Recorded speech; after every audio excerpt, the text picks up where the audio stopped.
Hey everybody, I'm back showing the audio editing workflow in Pro Tools, Logic, Cubase, and Studio One. So in part 2, I'm in Cubase Pro 8. I have a guitar recording along with some drum samples loaded. So the first thing you can do is you can change the grid value up here, and you'll see that the grid lines change to make it a little easier to arrange your samples. Now the other nice thing in Cubase, similar to Pro Tools, is I can grab the range tool and quickly duplicate a range of clips that I have. So this makes it very quick to lay out the samples.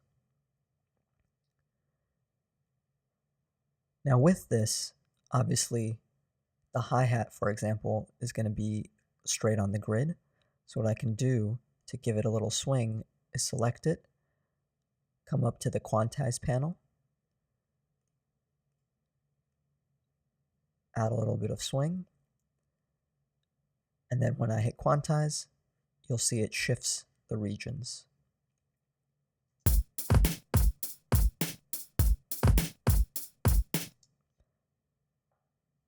All right.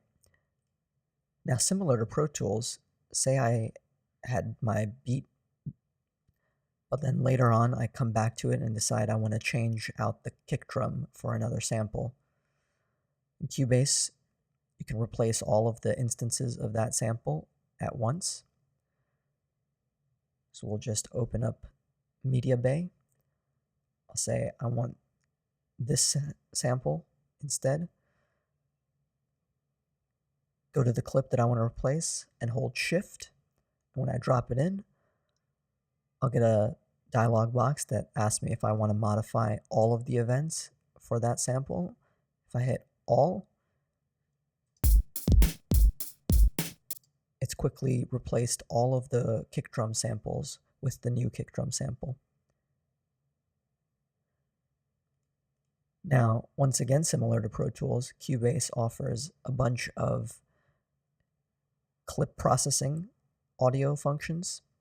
You go to Audio, Process, and they have some standard ones along with the ability to use plugins. And for each clip, it actually keeps an offline process history, so you can go back in time. So one thing you can do, for example, is say reverse. Now, compared to Pro Tools, this reverses all of the associated clips for that particular sample. So you'd have to create a new version of this clip to only bounce that. If you open up the audio editor, you can set the snap point very easily, which will change where this sample snaps to. The other thing you can do is clean up some of the audio. So you can either use the ends to fade and trim it, or there's some key commands that you can set up where you can place the cursor where you want it. I've set up a macro to trim the start, and then you can add a fade. And similarly for the end, you can trim the start, trim the end, and add a fade. It's very handy, just like Pro Tools. One of the other things that's pretty unique about Cubase is you can actually slip the audio within the region. If you hold down Command and Option, your cursor will change to this icon, and then you can shift the audio directly within the region.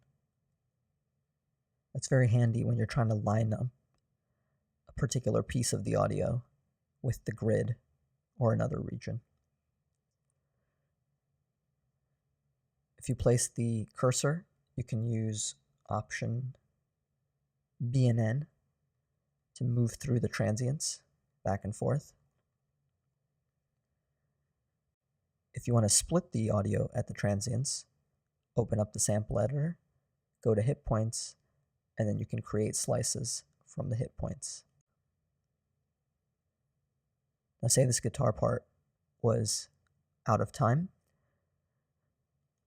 You could go to audio warp in the sample editor, turn on musical mode, free warp, and that allows you to adjust the audio. Now, unlike Pro Tools and Logic, there's no way to quickly create 3 warp points, so you can just move the center one. Nor do you have the ability to warp this within the arrange window, so you can line up multiple parts together or line this up to other parts.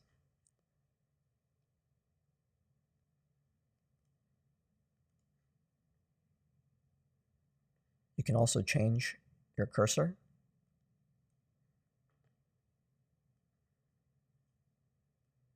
to warp the audio file directly on the arrange page. I find it's not as intuitive as Logic, where you can actually see the waveform moving as you warp it, but it works.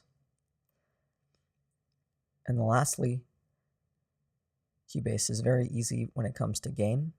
You can just drag this little point on every region up and down. And similar to Pro Tools, it actually has a gain line that's a multi-point envelope. Unfortunately, it doesn't actually tell you how much gain you're adding per point, and there's no way to, say, select an area and trim it up and down on that line. You can certainly split that and then trim it using the standard gain line, but it's pretty handy if you need a multi-point pre-fader, pre-insert envelope for the gain. I'll be showing that in more detail in my video on vocal editing. All right, so Cubase is obviously a very deep program. There's many more functions related to audio editing, but this covers some of the basics. Let's move on to Studio One. Okay, here we are in Studio One. I have a couple of guitar files along with some drum samples loaded up. Now, similar to the other DAWs, you can set your grid resolution here, and you'll see the grid lines changing. But something that's unique in Studio One is I can actually set the grid to have a swing value, and you'll see that, say I set it to 1/16, 60% swing, the grid lines reflect exactly where the swing is. So you can place your samples pre-swung right on the grid, which is very cool. Now, similar to Cubase and Pro Tools, Studio One allows me the ability to very quickly select a range and duplicate the placement of the samples. And I can do that across many tracks as well.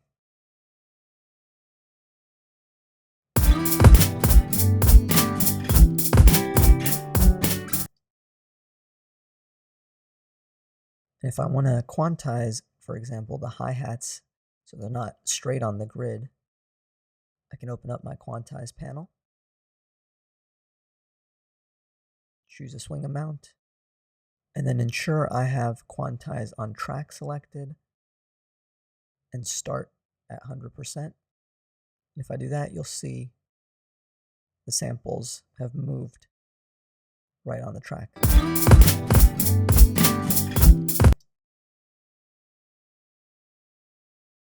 Right. Now, what if I had this sample of a kick that I wanted to replace later on?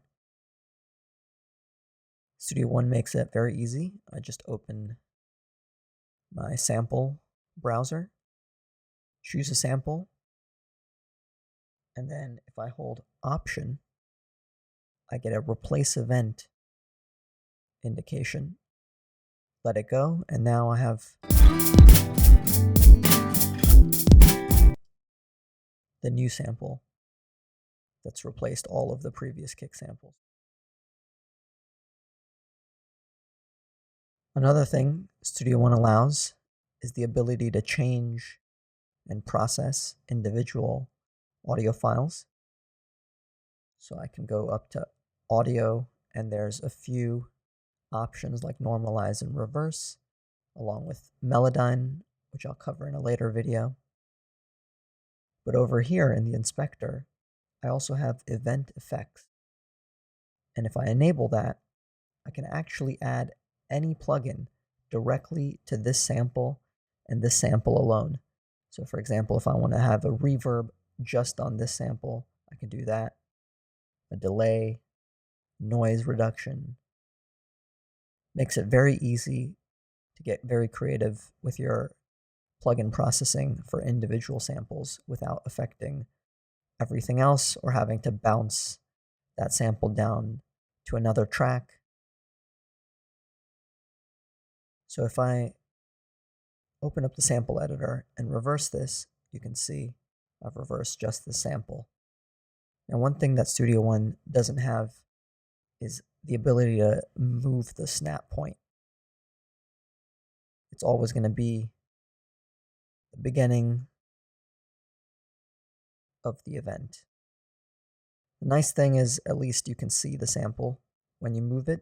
So if you were to turn off snap, you could then align the event exactly where you wanted it.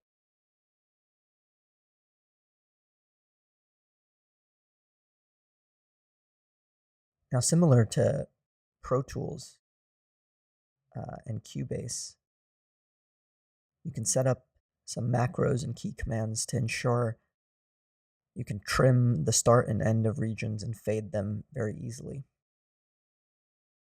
So with Studio One, I just place my cursor where I want it. I can hit A to trim it, fade it out, fade it in. Same thing at the end. Place my cursor, trim it, and fade it out.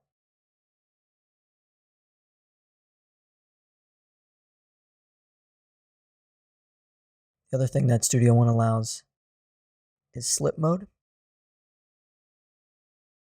So if I hover over a region, hold down Command and Option, I can actually slip the audio directly in the region itself.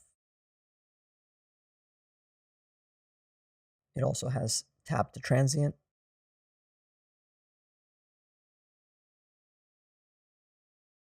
You can split at the grid, and you can also split at bend marker. Do that, which are like transient points in the audio file. Speaking of bend markers, if this audio file was out of time, I could make sure I have bend markers visible and then quantize it right on the grid. If you wanted to actually modify the bend markers, you could do that as well. Choose the warp tool, and right on the arrange page, you can modify the warp markers.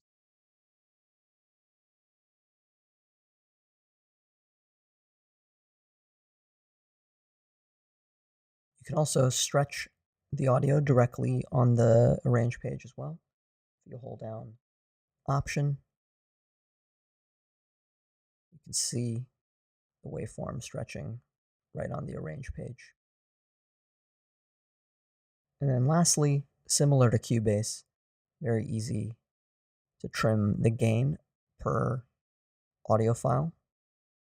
It doesn't have something as advanced as the multi-point envelope that Pro Tools and Cubase have, but hopefully they'll add it sometime in the future. Okay, I hope that gave you a basic overview of some of the audio editing features in Pro Tools, Logic, Cubase, and Studio One, so you can get a sense of how they're similar and how they're different. Once again, this is just scratching the surface, but please let me know what other videos might be helpful, and remember to subscribe. Thanks.